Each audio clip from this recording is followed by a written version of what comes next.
கோர்ட்ல ஜட்ஜ் இருந்துகிட்டு இப்போ அஞ்சலி வந்து பார்த்தீங்கன்னா, நல்லா திட்டிக்கிட்டு இருக்காங்க. ஏன்னா, அந்த அளவுக்கு வந்து பார்த்தீங்கன்னா, அவ மிகப்பெரிய தப்பு எல்லாத்தையுமே செஞ்சிருக்கா. இத்தன நாளா எதுக்காக இவள விட்டு வச்சிருந்தீங்க? முதல்ல வந்து பார்த்தீங்கன்னா, இவளுக்கு தான் தண்டனை குடுக்கணும். அப்படின்ற மாரி வந்து சொல்லி அவங்க முடிவு பண்றது மட்டும் இல்லாம, அடுத்ததா என்னாச்சு அப்படின்னு பார்த்தீங்கன்னா, இப்போ ஜட்ஜே வந்து பயங்கர கோவத்தோட அஞ்சலிய வந்து பார்த்தீங்கன்னா, கூப்பிட்டு பக்கத்துல நிக்க வச்சு பலார் பலார்ன்னு கன்னத்து மேலயே அறைய ஆரம்பிச்சுறாங்க. ஏன்னா, எந்த ஒரு பொண்ணுமே பண்ணாத ஒரு காரியத்த தான் இந்த அஞ்சலி செஞ்சு வச்சிருக்கா. இவ்வளோ நாளா வந்து பார்த்தீங்கன்னா, இவள விட்டு வச்சிருந்ததுக்காக, உங்கள தான் முதல்ல வந்து பார்த்தீங்கன்னா, தூக்கி ஜெயில்ல போடணும் அப்படின்ற மாரி சொல்லி, ஜட்ஜ் இருந்துட்டு வந்து பார்த்தீங்கன்னா, பயங்கரமா கோவப்பட ஆரம்பிச்சுறாங்க. ஒரு பக்கம் நம்ம கௌதமும், இலக்கியாவும் நெனச்சது எதுவுமே நடக்கல. அஞ்சலிய திருத்தி வந்து பார்த்தீங்கன்னா, கார்த்திக் கூட சேர்த்து வைக்கணும்னு நெனச்சாங்க. ஆனா, கடைசில வந்து பார்த்தீங்கன்னா, பிரியா கூட சேர்ற மாரி தான் ஆகப்போகுது. அதுக்கு முன்னாடி என்னவெல்லாம் நடக்குது அப்படின்னு சொல்லிட்டு பார்க்கறதுக்கு முன்னாடி, இப்ப தான் நம்ம சேனலுக்கு ஃபர்ஸ்ட் டைம் வரீங்க அப்படின்னா, கீழ இருக்க சப்ஸ்கிரைப் பட்டன பிரஸ் பண்ணிக்கோங்க. இப்போ நம்ம கௌதமும், இலக்கியாவும் வந்துட்டு அவங்க வந்து இப்ப என்ன முடிவு பண்ண ஆரம்பிச்சுறாங்க. கார்த்திக் என்ன முடிவு பண்றாரோ அதுதான் எல்லாமே அப்படின்ற மாரி. ஆனா அதே சமயம் என்னாச்சு அப்படின்னு பார்த்தீங்கன்னா, நம்ம கார்த்திக் இருந்துட்டு இல்ல இவள இதுக்கு மேல விடக்கூடாது. போலீஸ்ல ஒப்படைச்சு தான் ஆகணும். அவள ஜெயிலுக்கு அனுப்பி தான் ஆகணும் அப்படின்ற மாரி வந்து முடிவு பண்ணி, இப்போ எல்லாத்தையுமே வேக வேகமா பண்ணிட்டு இருக்காங்க. ஏன்னா நம்ம கார்த்திக்கோட நோக்கம் என்ன அப்படின்னு பார்த்தீங்கன்னா, இப்போ நம்ம பிரியாவ கல்யாணம் பண்ணி ஆகணும். அதுக்கு இடைஞ்சலா இருக்கிறது இந்த அஞ்சலி தான்.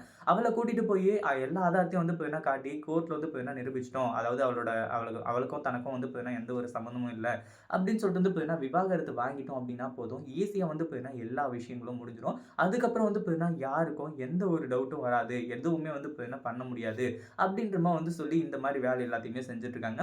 அதாவது பிரியா கிட்ட வந்து பார்த்தீங்கன்னா, தன்னோட லவ்வ வந்து ப்ரப்போஸ் பண்ணி கடைசியில கல்யாணம் பண்ணணும் அப்படின்னு சொல்லிட்டு ஒரு எய்மோட வந்து பார்த்தீங்கன்னா இருந்துட்டு இருக்காரு. ஆனா அது எல்லாமே நம்ம கௌதமும், இலக்கியாவும் மனசு வச்சா மட்டும் தான் முடியும். ஏன்னா, பிரியா வந்து இங்க நடிக்கிறதுக்காக மட்டும் தான் வந்துட்டு இருக்காங்க. அதனால வந்து பார்த்தீங்கன்னா, நம்ம கார்த்திக் என்னதான் நெனச்சாலும் அது வந்து கொஞ்சம் கஷ்டமான விஷயம் தான். அடுத்ததா என்னாச்சு அப்படின்னு பார்த்தீங்கன்னா, அஞ்சலிய கொண்டு போய் கோர்ட்ல நிறுத்துனதுக்கு அப்புறமா, கோர்ட்டே வந்து பார்த்தீங்கன்னா, காரி துப்புது. இப்படி ஒரு பொண்ணா? அப்படின்ற மாரி வந்து சொல்லி, கடைசியில என்னாச்சு அப்படின்னு பார்த்தீங்கன்னா, அஞ்சலி வந்து எவ்வளவோ கதர்றா. இனிமே வந்து பார்த்தீங்கன்னா, நான் எந்த ஒரு தப்பும் பண்ண மாட்டேன். நான் அமைதியா வந்து பார்த்தீங்கன்னா இருக்கேன் அப்படின்ற மாரி சொல்லி, ஆனா யாருமே வந்து பார்த்தீங்கன்னா ஏத்துக்கிறதே கிடையாது. நீ இப்பவும் வந்து பார்த்தீங்கன்னா, இவ்ளோ பெரிய தப்பு எல்லாத்தையுமே செஞ்சுட்டு இருக்க அப்படின்னா, இதுக்கு மேல வந்து பார்த்தீங்கன்னா, உன்னால தப்பிக்க முடியாது. ஒரு பக்கம் உன் புருஷனையே கடத்தியிருக்க, உன் புருஷன வந்து பார்த்தீங்கன்னா, அந்த பத்திரத்தெல்லாம் சைன் போட வச்சிருக்க. அதுக்கப்புறம் என்னடான்னா 5 மாசம் வந்து பார்த்தீங்கன்னா, கர்ப்பமா இருக்க, ரெட்டை குழந்தைன்னு சொல்லிட்டு வந்து பார்த்தீங்கன்னா, ஏமாத்திட்டு இருந்திருக்க. இது எல்லாத்துக்குமா சேர்த்து வந்து பார்த்தீங்கன்னா உனக்கு தண்டனை கிடைக்கும் அப்படின்றமோ வந்து சொல்லி, இந்த இடத்துல வந்து பார்த்தீங்கன்னா, ஜட்ஜ் வந்து சொல்ல ஆரம்பிச்சுறாங்க. அஞ்சலி வந்துட்டு எல்லார் கால்லயும் விழுறா. ஆனா, அப்பவும் வந்து பார்த்தீங்கன்னா, இந்த கேஸ் வாபஸ் வாங்குற மாரியும் இல்ல. அதே மாரி வந்து பார்த்தீங்கன்னா, இந்த அஞ்சலி ஜெயிலுக்கு போகாம இருக்கிற மாரியும் இல்ல. அவ வந்து பார்த்தீங்கன்னா, போயி அங்க களி தின்னா தான் வந்து புத்தி வரும். கூடவே வந்து பார்த்தீங்கன்னா, அவங்க அம்மாவையும் அனுப்பி விடணும். ஏன்னா, இந்த இடத்துல இன்னொரு ஒரு விஷயம் நடக்குது. என்ன அப்படின்னு பார்த்தீங்கன்னா, நம்ம மாசிலாமணி இருந்துட்டு, இப்போ கை கால்லாம் வந்து பார்த்தீங்கன்னா, லைட்டா அசையறது மட்டும் இல்லாம, அதாவது அவரு பேசவும் ஆரம்பிக்கிறாங்க. இந்த அஞ்சலியும், அவங்க அம்மாவும் சேர்ந்து தான் தன்னை கொல்ல பார்த்ததாக வந்து பார்த்தீங்கன்னா, இப்போ வந்து கேஸ் குடுக்க ஆரம்பிச்சுறாங்க. இந்த கேஸோட அந்த கேஸும் வந்து பார்த்தீங்கன்னா சேர்ந்து கடைசியில வந்து பார்த்தீங்கன்னா 2 பேரையும் ஜெயிலுக்கு வந்து அனுப்பிச்சு வச்சுறாங்க.